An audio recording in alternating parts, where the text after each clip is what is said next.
Uncle! ఇంటి ఆవరణలో bike ఆపగానే 8 ఏళ్ల మున్ని పరుగున వచ్చి చుట్టేసింది. మసక చీకటి, శ్మశానంలా పేరుకున్న నిశ్శబ్దం. కొన్ని క్షణాల క్రితమే చల్లబడిన తుఫాను ప్రశాంతత. గుంపుగా చేరిన జనం ఒక్కొక్కరు కదిలి వెళుతుంటే ముందు జరిగిందేమిటో అర్థం కాలేదు. మనసు చుట్టూ జ్వలిస్తున్న కాంతి వలయాలు. పాపనెత్తుకుని వేగంగా గదిలోకి నడిచి లైటు వెలిగించాడు. కూలిన ద్వారం, పగిలిన కుర్చీ, అస్తవ్యస్తంగా పీలికలై పడి ఉన్న పుస్తకాలు. ఏమైంది? త్యాగి గొంతులో గగుర్పాటు లేదు. పూర్తిగా అర్థం కాని విషయాన్ని లోతుగా తెలుసుకోవాలన్న తపన. మున్ని కళ్ళల్లో నీళ్లు పేరుకుంటున్నాయి. అది కాదు, భయం వలనేమో ఇంకా కంపిస్తూనే ఉంది. మున్ని, ఏమైందమ్మా? మరేమో, వాళ్ళంతా జీపులో నీకోసం వచ్చారా? నువ్వు లేవని కోపంతో కొట్టారు. నాన్న అడ్డుకోబోతే అప్పుడు చూశాడు ద్వారం దగ్గర నిలబడ్డ మున్ని తండ్రి సూర్యాన్ని. తలకి బ్యాండేజ్తో తనపై జరగాల్సిన దాడికి బలైన తొలి సాక్షిలా కనిపించాడు. మనసు బాధగా మూలిగింది. ఆ ఇంట అద్దెకు దిగింది 2 నెలల క్రితమే. అయినా పాప చేరికతో అన్నలా ఆప్యాయంగా పలకరించే సూర్యం ఆత్మీయతలో 2 ఏళ్ల అనుబంధాన్ని పెంచుకున్న త్యాగి తనకు జరిగిన నష్టం గురించి ఆలోచించడం లేదు. నెమ్మదస్తుడిలా, సంస్కారవంతుడిగా తెలిసిన సూర్యంపై జరిగిన దాడి గురించే కలవరపడ్డాడు. అంకుల్ ఇంటికి రాగానే కంప్లైంట్ మొదలుపెట్టావా? ఇంటికెళ్ళు. బాధనిపించిందేమో. వచ్చిందెవరు? అడిగాడు త్యాగి. ఎవరైతేనేం, వచ్చారు, వెళ్ళారు. ముందు నువ్వు కాళ్ళు చేతులు కడుక్కుంటే కాస్త ఎంగిలి పడొచ్చు. అప్పుడప్పుడు ఇలా బలవంతం చేసి భోజనానికి తీసుకువెళ్ళడం అలవాటే. ముందు నా ప్రశ్నకి జవాబు చెప్పండి సూర్యం గారు. సూర్యం మొహంలో ఆందోళన స్పష్టంగా కనిపిస్తోంది. పోలీస్ కంప్లైంట్ ఇచ్చారా?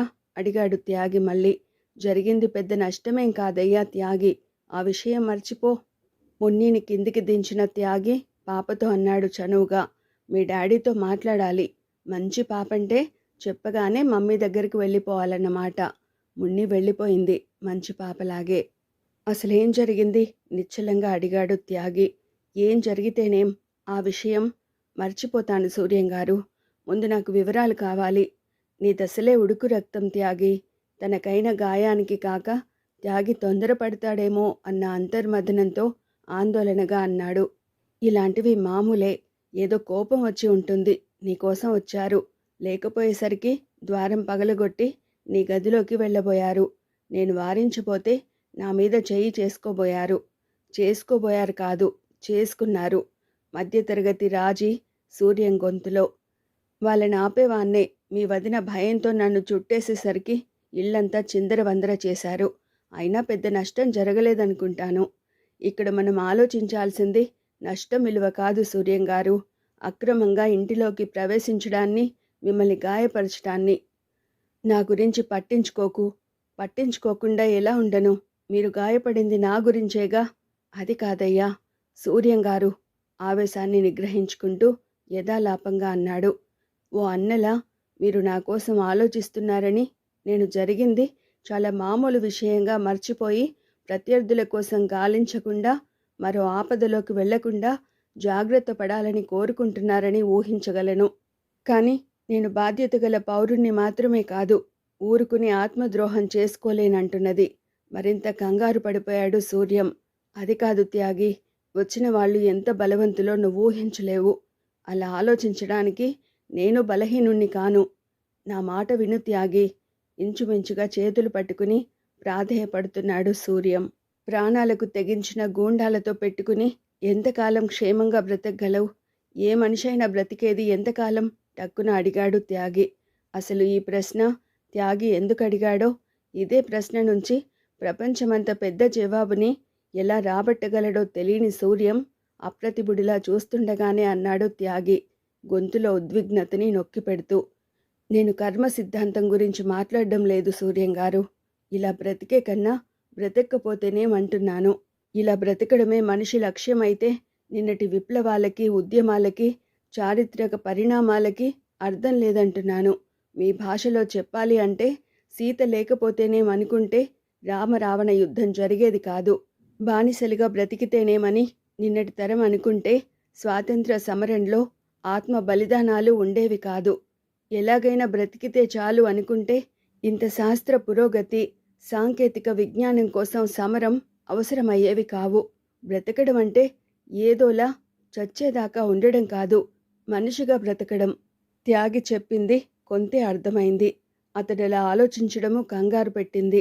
అందుకే అసంకల్పితంగా అనేశాడు. అసలు నీకోసం వచ్చిందెవరో తెలిస్తే నువ్వలా మాట్లాడవు. వచ్చిందెవరు? వీధి గూండాలు, అంతేగా? లేదు త్యాగి, ఈ నగరంలో ప్రముఖ నేరస్తులైన బెదిరే పరమ కిరాతకుడైన సత్తి. పైగా వచ్చింది ఒక్కడే కాదు, ఆబ్కారీ మంత్రి మల్లేశం తమ్ముడు పోచయ్యతో. అసలు పోచయ్య కూడా సామాన్యుడు కాడు. క్లూ దొరికింది. అది చాలనుకున్నాడేమో త్యాగి. బయలుదేరబోతుంటే ఎక్కడికి? పోలీసుల దగ్గరికా అన్నాడు సూర్యం. అంతే, పోలీసుల దగ్గరికి వెళ్ళొద్దు అంటూ అడ్డం పడ్డాడు. సరే, హామీ ఇచ్చాడు త్యాగి. పోలీసులకి తెలియజెప్పే పిచ్చి పనికి సిద్ధపడను. రాత్రి 10 గంటలు కావస్తుండగా బయటకు వెళ్ళిన త్యాగి అరగంట వ్యవధిలో మరో ఫోటోగ్రాఫర్తో రావడం గాని, గదిని ఫోటోలు తీయడం గాని ఎందుకో సూర్యానికి అర్థం కాకపోయినా పోలీసుల దగ్గరికి వెళ్ళకపోవడం కాస్త ఊరటని కలిగించింది. నిజమే, మంత్రుల అండతో సాగించే గూండాల స్వైర విహారం గురించి తెలిసిన సగటు మనిషి సూర్యం ఈ రాష్ట్రంలో అంచెలంచెలుగా పేరుకుపోయిన సత్తిలాంటి దాదాలు ఎంత బలవంతులో అర్థం కావడం వల్లనే అన్యాయం జరిగినప్పుడు పోలీసుల అండ కోసం ప్రయత్నించరు. అపరాత్రి దాటిన సూచనగా కవాడిగూడలోని ఆ మురికివాడ సద్దుమణిగి ఉంది. ఎముక తొలుస్తున్న చలిగాలి నెమ్మదిగా వస్తోంది. అక్కడ గుడిసెల్లోని జనం కలత నిద్రలోకి జారిపోతే మురికి కాలువ పక్కనున్న చిన్న పెంకుటిల్లు ఆ చిన్న సామ్రాజ్యాన్ని నియంత్రించగల కోటలా దర్శనమిస్తోంది.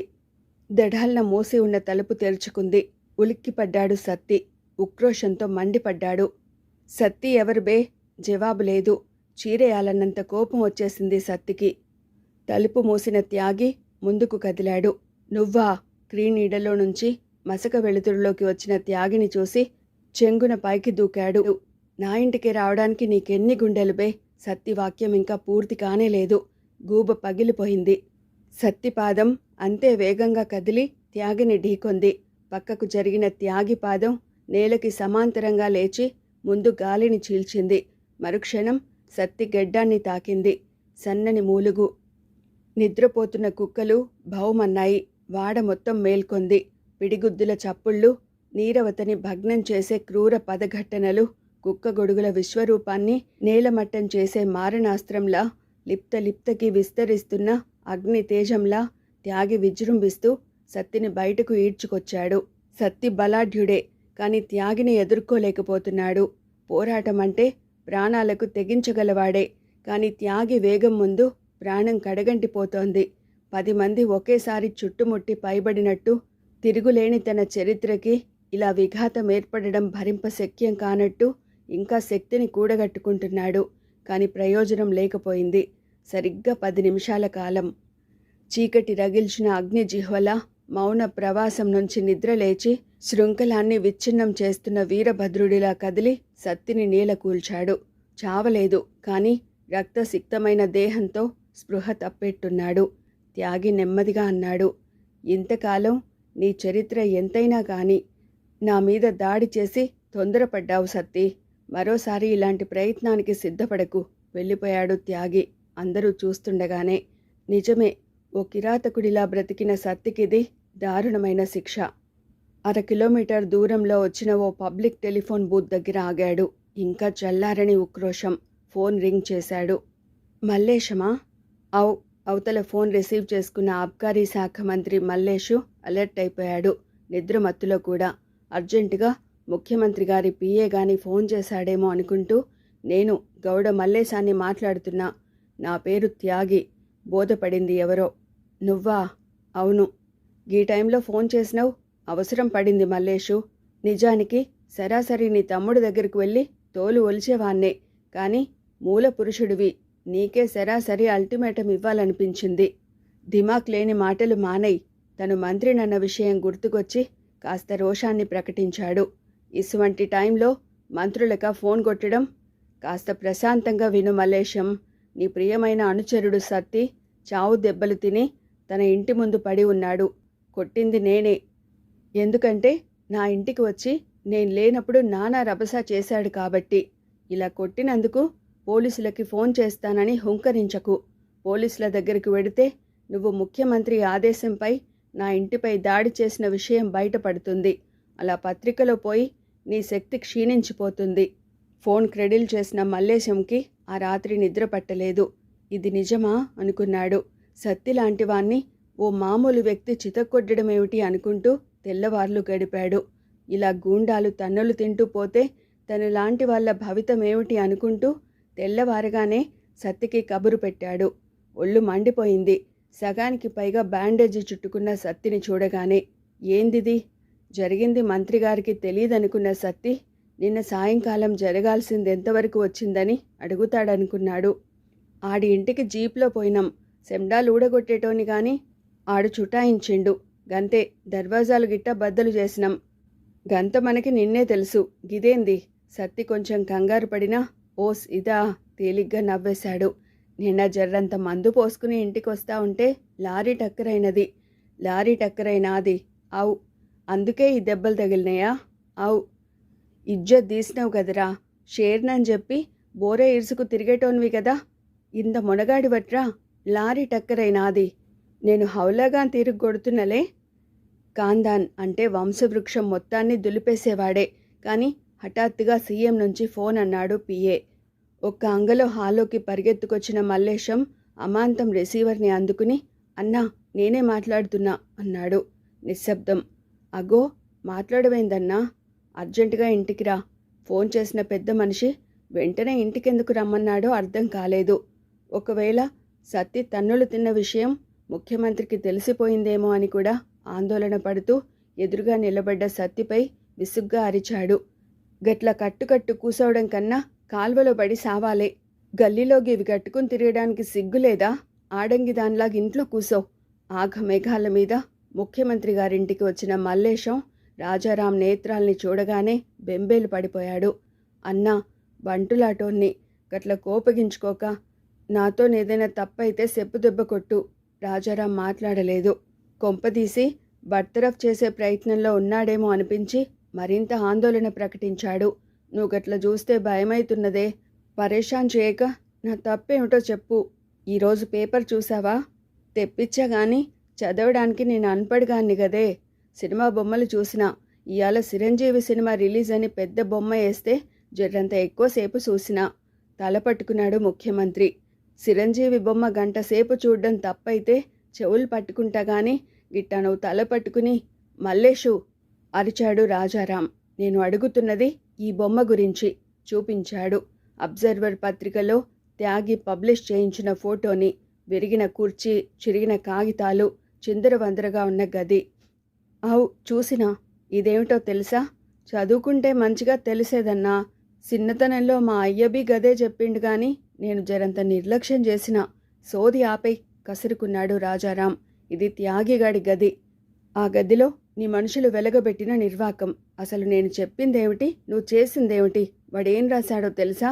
తనలాగే ముఖ్యమంత్రికి ఇంగ్లీష్ రాదని తెలుసు కానీ చదివించుకుంటాడని బోధపడిపోయింది. నాకు వ్యతిరేకంగా రాసినందుకు నా గూండాలే ఇలా దాడి జరిపారంటాడు. శాంతి భద్రతలు పాటించని ప్రభుత్వంలో పత్రికా స్వేచ్ఛకే ముప్పు వాటిల్లితే ఇక సామాన్యుడి సంగతేమిటి అంటూ 30 లక్షల మందికి తెలిసేట్టు అవాకులు చెవాకులు రాశాడు. గట్ల రాస్తే మనం ఊరుకుంటామా? ఆధారాలు గిట్ట చూపించమని నిలదీస్తాం. ఆధారాలు చూపించేవాడే అయితే పోలీసులకి చెప్పేవాడు. వీడు తెలివైనవాడు కాబట్టే రాయాల్సిందంతా రాసి ప్రజలిలా అనుకుంటున్నారంటూ తన అభిప్రాయాన్ని తెలియజెప్పాడు. పత్రికలకి ఇలాంటి వెసులుబాటు ఒకటుందని తెలియని మల్లేషు ఆశ్చర్యంలో మునిగిపోయి ఉండగానే లోపలికి దూసుకొచ్చాడు రాష్ట్ర police director general Sanyasi Rao. Sir, అవతల కొంపలు మునిగిపోతున్నాయి. రాష్ట్రంలో సీతారామరాజు ఉద్యమం తారాస్థాయిని చేరుకుంటోంది. ఇంచుమించు అన్ని జిల్లాల్లోనూ ప్రజలు ఉధృతంగా పాల్గొని సీతారామరాజు విషయంలో బ్రిటిష్ వాళ్ళు ఇక్కడికి వచ్చి క్షమార్పణలు చెప్పాలంటున్నారు. మల్లేశానికి ఇదేమిటో అస్సలు అర్థం కాలేదు. జోక్యం చేసుకునేవాడే కానీ తన పొజిషన్ కాస్త బలహీనపడిందని తెలియగానే నిశ్శబ్దంగా ఉండిపోయాడు. అయితే ఏమిటట? కణతలు నొక్కుకుంటూ చతికిలపడ్డాడు రాజారాం. బ్రిటిష్ అధికారులు ఇక్కడికి రావాలంటారు. ఎందుకు రావాలి అసలు? టాపిక్ అగమ్యంగా ఉంది. అసహనంగా అటు ఇటు పచార్లు చేశాడు. ఇది ఓ సంఘ విద్రోహక చర్యగా మేం ఖండిస్తున్నాం. మీరు ఖండించడం సరే, కానీ ఇది ఇలాగే కొనసాగితే రేపు కేంద్ర ప్రభుత్వానికి మీరు జవాబు చెప్పాల్సి రావచ్చు. అలా అయితే ఇందులో విదేశీ హస్తముందని తెలియజేస్తాం. సార్, ఏరి కోరి తనకు ఆ పదవిని కట్టబెట్టిన ముఖ్యమంత్రి అంటే సన్యాసిరావుకి చాలా అభిమానం ఉంది. అలా విదేశీ హస్తాల గురించి, పాదాల గురించి చెప్పాల్సింది ప్రజలకి, పత్రికలకి. రేపు పరిస్థితి విషమిస్తే కేంద్రం ఊరుకోదు. అయితే ఏం చేయాలంటావు? కొద్దిపాటి కంగారు ధ్వనించింది ముఖ్యమంత్రి గొంతులో. వాళ్ళు కోరినట్టు బ్రిటిష్ వాళ్ళని రప్పించమని కేంద్రంపై ఒత్తిడి తీసుకురావాలా? ఒత్తిడి తీసుకొచ్చినా అది జరిగే పని కాదు. ఉద్యమకారులని చట్టరీత్యా నొక్కి పారేయాలి. వద్దు, సాలోచనగా అన్నాడు ముఖ్యమంత్రి. తలాతోక లేని ఇలాంటి ఉద్యమాల్ని మనం నిరోధించాలని ప్రయత్నిస్తే అది ఆ ఉద్యమానికి మరింత పబ్లిసిటీ ఇచ్చినట్టవుతుంది. పట్టించుకోకుండా వదిలేయడమే మనం చేయాల్సిన పని. రెండు చేతులు కలిస్తే తప్ప చప్పుడు రాదు. కాబట్టి ఇలాంటి సమయాల్లో రెండో చేతిని అడ్డం పెట్టకూడదన్న సత్యం రాజారాంకి ఒకనాడు తెలియచెప్పింది పరమహంసే. రాజారాం ఇలానే ప్రవర్తిస్తాడని పరమహంసకి తెలుసు. అందుకే ఇదే అదునుగా ఉద్యమాన్ని తీవ్రం చేసే పథకాన్ని పటిష్టంగా అమలు చేయించాడు. అంతే, సరిగ్గా వారం రోజుల నాటికి పరిస్థితి మరింత చేయి దాటిపోయింది. మొదటి రోజు వివిధ జిల్లాల్లో చాలా మామూలుగా మొదలైన బలహీన వర్గాల ఊరేగింపు కొందరు సంఘ విద్రోహక శక్తులకి కాస్త ఉత్సాహాన్ని కలగజేసింది. అది రెండో రోజు మరింత విస్తరించి రాష్ట్ర ప్రభుత్వ పనితీరు తెన్నులు నచ్చని ప్రత్యర్థి పార్టీలకి పని కల్పించింది. పబ్లిసిటీ అంటూ ఉంటే తప్ప తమకు మనుగడ ఉండదనుకున్న చిల్లర మల్లర నాయకులు ఉద్యమకారులతో చేతులు కలిపి సీతారామరాజు హత్యను నిరసిస్తూ భారీగా ఉపన్యాసాలనిచ్చారు.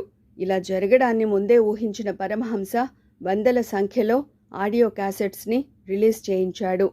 పీడితుల పాలిట పెన్నిదిలా ఈ సీతారామరాజు మళ్ళీ మళ్ళీ పుడుతూనే ఉంటాడు. దళితుల కోసం, బడుగు వర్గాల కోసం పునర్జన్మనెత్తి ప్రభుత్వాల పునాదుల్ని కదుపుతూనే ఉంటాడు.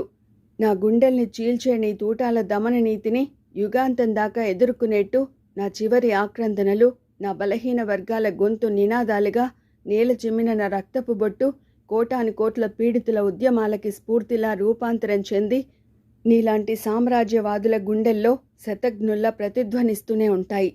ఉద్యమ స్ఫూర్తి కోసం రికార్డు చేయబడిన ఈ క్యాసెట్స్ పీడిత జనాన్ని ఎంత ఉద్రేకపరిచాయి అంటే ఇలాంటి సీతారామరాజు ఉద్భవిస్తే తప్ప తమ జీవితాల్లో మార్పు రాదని బలంగా నమ్మేశారు. అలా నిజాయితీగా నమ్మిన వాళ్ళని ప్రేరేపించడానికి పరమహంస, బ్రహ్మాజీలు నియమించిన జిల్లా ప్రతినిధులు కళ్ళు పోయించి ఖాళీగా ఉన్న మరికొందరు కుహన నాయకుల్ని నియమించారు. పరమహంస ప్రోద్బలంతో జిల్లాలో టూర్ ప్రారంభించిన ముకుందం తనలా ప్రస్తుత ప్రభుత్వంపై అయిష్టత పెంచుకున్న క్యాపిటలిస్టుల్ని, దెబ్బతింటున్న సారా కాంట్రాక్టర్లని, రాజకీయ నాయకుల ఆశ్రిత పక్షపాతంతో పరిశ్రమలకి లైసెన్సులు, టెండర్లు చేజారి ఉక్రోషంగా ఉన్న పారిశ్రామికవేత్తల్ని కూడగట్టుకుని ప్రభుత్వం పడిపోవాలి అంటే ప్రాంతీయంగా వాళ్ళేం చేయాల్సింది ఉద్బోధించడమే కాక రూలింగ్ పార్టీని దుయ్యబట్టడమే ధ్యేయంగా గల పత్రికాధిపతుల్ని కలుపుకున్నాడు. సంచులతో డబ్బు చేతులు మారుతోంది. క్రిమినల్స్కి తిరుగులేని అవకాశమైంది. మేధావి వర్గం నిశ్చేష్టులై చూస్తుంటే నిరక్షరాస్యులైన జనం సీతారామరాజు లాంటి మహాత్ముడు అలా మరణించడం దారుణమని అంగీకరించి ఈ ఉద్యమానికి లక్ష్యమేమిటో తెలియకపోయినా విరివిగా పాల్గొనటం ప్రారంభించారు. రాష్ట్ర కోఆర్డినేషన్ కమిటీ ఏర్పడింది ముకుందం ప్రేరణపై. అంతేకాదు, రాష్ట్ర స్థాయి బంద్కు పిలుపు ఇవ్వబడింది. తన మేధస్సుతో ఉద్యమాన్ని దావానలంగా మార్చగలిగిన పరమహంస సైతం ఊహించని స్థాయికి చేరుకున్న బంద్ రోజు ముందు అనుకున్నట్టు ఒక్క విశాఖ జిల్లాలోనే కాక సరిహద్దు జిల్లా అయిన తూర్పు గోదావరిలోనూ కాల్పులు జరిగి మొత్తం 25 మంది దాకా ప్రాణాలు వదిలారు. సుమారు 140 ఆర్టీసీ బస్సులు తగలబడ్డాయి. 9 చోట్ల రాస్తారోకో కార్యక్రమాలు నిర్వహించడంతో పాటు చాలా రైళ్లు రద్దు చేయబడ్డాయి. బ్రహ్మాజీ రంగంలోకి దిగాడు ముందే అనుకున్నట్టుగా. పథకం ప్రకారం కాల్పులలో మరణించిన వ్యక్తుల్ని అమరవీరులుగా ఉద్ఘాటించడంతో పాటు బ్రిటిష్ వారు క్షమార్పణలు చెప్పేదాకా తను ఆమరణ నిరాహార దీక్ష కొనసాగిస్తానంటూ భాగ్యనగరంలో ఓ స్టేట్మెంట్ ఇచ్చి 4 రోడ్ల కూడలి దగ్గర టెంటు వేసి కూర్చున్నాడు. అప్పటికి కొంత అర్థమైంది ముఖ్యమంత్రి రాజారాంకి. పూర్తిగా అర్థమయ్యేట్టు చేసింది అబ్జర్వర్ పత్రికలో త్యాగి రాసిన వార్త. అది ఈ రాష్ట్రానికి కాబోయే ముఖ్యమంత్రి బ్రహ్మాజీ. త్యాగిపై ముఖ్యమంత్రికే కాదు, వారం రోజుల పాటు ప్రతి విషయాన్ని కూలంకషంగా గమనించిన సౌందర్యకి ద్వేషం ప్రారంభమైంది ఈ వార్తతోనే. ఉదయం 10 గంటల ప్రాంతంలో ముకుందం ఇంటికి వచ్చాడు త్యాగి. మహల్లాంటి భవంతిని చూడగానే బోధపడింది ముకుందం ఏ స్థాయి పారిశ్రామికవేత్తో. అకార్డియన్ డోర్, మైదానం లాంటి హాలు, గోడలకు ఖరీదైన పోర్ట్రైట్స్, అన్నింటినీ మించి మెట్లకి బదులు మేడ పైదాకా విస్తరించిన ఎస్కలేటర్, అప్స్టైర్లో swimming pool. Welcome. Grey colour సూట్లో ఉన్న ముకుందం సాదరంగా ఆహ్వానించాడు. Thank you. ముకుందం పర్సనల్ ఛాంబర్లో అతడికి అభిముఖంగా కూర్చున్నాడు త్యాగి. తనపై ఇంత ఆసక్తి దేనికో అని అతడు ఆశ్చర్యపోలేదు. ఇలాంటి ఆహ్వానాన్ని ఊహిస్తున్నాడు కూడా. చాలా రోజుల నుంచి మీ డైనమిజాన్ని గమనిస్తున్నాను. మృదువుగా నవ్వాడు త్యాగి. మొన్నెప్పుడో ముఖ్యమంత్రి రాజారాం గురించి మీరు రాసిన ఆర్టికల్ చదివినప్పుడే మిమ్మల్ని అభినందించాలనుకున్నాను. కానీ అతడి వాక్యం పూర్తి కాకముందే అన్నాడు త్యాగి. వారం 10 రోజులుగా చాలా బిజీగా ఉన్నారనుకుంటాను. ఈ ఉద్యమం ప్రారంభించబడి ఇప్పటికి 10 రోజులైంది. ఆ విషయం మర్చిపోలేదు త్యాగి. రైట్. ఇండస్ట్రియలిస్ట్గా ప్రతి నిమిషాన్ని ప్రొడక్టివ్గా మార్చుకునే అలవాటు గల ముకుందం ఇక్కడ తన వ్యాపార దక్షతని మర్చిపోలేదు.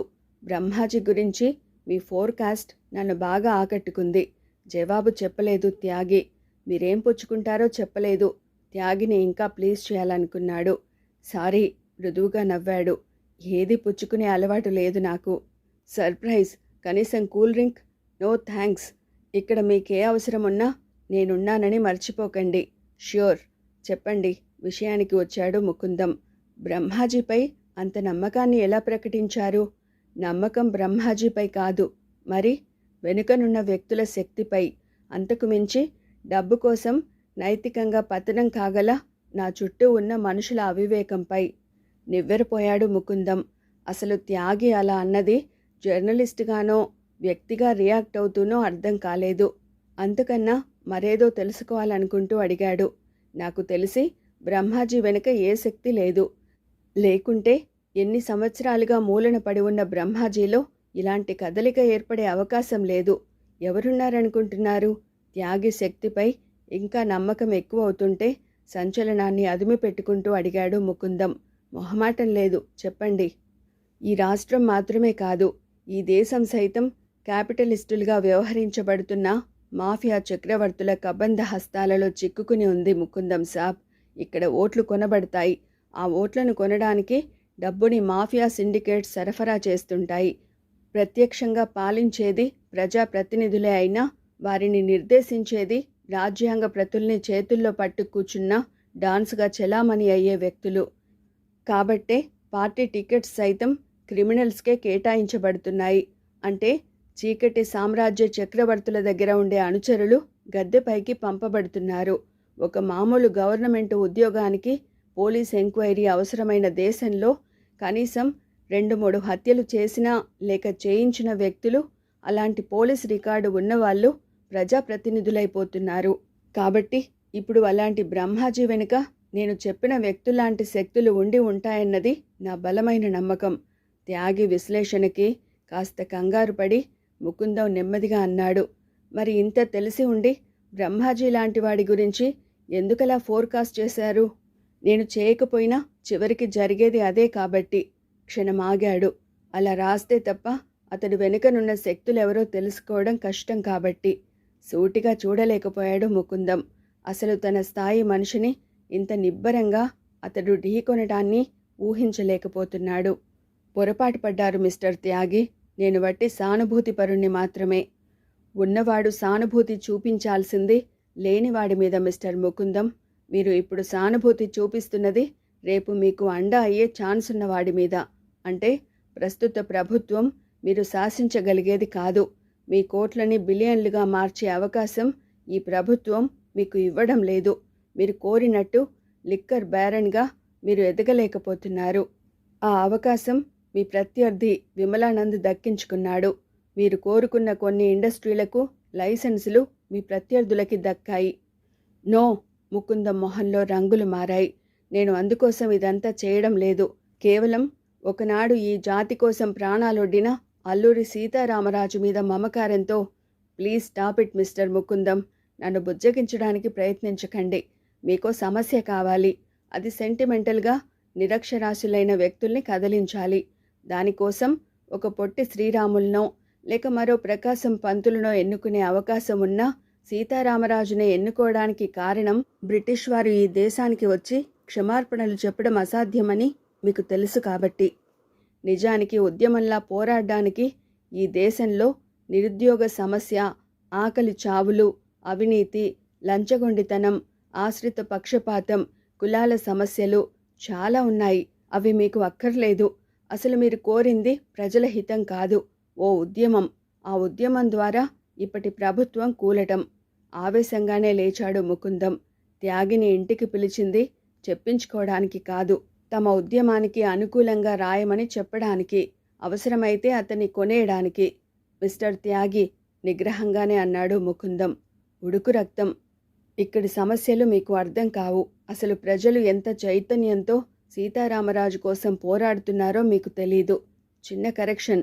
చెప్పండి, మీరు అందించిన డబ్బుకో పట్టించిన మందుకో ఇంత చైతన్యాన్ని ప్రకటిస్తున్న సోకాల్డ్ ప్రజలు పోరాడుతున్నది సీతారామరాజు కోసం కాదు, బ్రహ్మాజీకి పట్టం కట్టడం కోసం. వెల్, మీరెలా అనుకున్నా నాకు అభ్యంతరం లేదు. కరెక్ట్. ఎందుకంటే నిరక్షరాస్యులైన ప్రజలకి తెలుగు పత్రికలే చదివే అలవాటు లేనప్పుడు ఇంగ్లీష్ పత్రికలో రాసింది పెద్దగా చేరదని మీకు తెలుసు. త్యాగి కూడా పైకి లేచాడు. చర్చ అర్ధాంతరంగా ముగిసిపోయింది. ముకుందం సభ్యతను పాటించడం మర్చిపోలేదు. బయట ద్వారం దాకా అనుసరించి వీడ్కోలు చెబుతూ అన్నాడు, we will meet again mister Tyagi. Tyagi వెళ్ళిపోయాడు. కానీ ఇదంతా అదే ఇంటిలో నుంచి గమనిస్తోంది ఓ యువతి. ఈ రాష్ట్రానికి కాబోయే ముఖ్యమంత్రి బ్రహ్మాజీ అంటూ అబ్జర్వర్లో ఇందుకే రాశాడేమో అని పొరపడిన ఆమె ఎవరో కాదు, ముకుందానికి ఒక్కగానొక్క కూతురు సౌందర్య.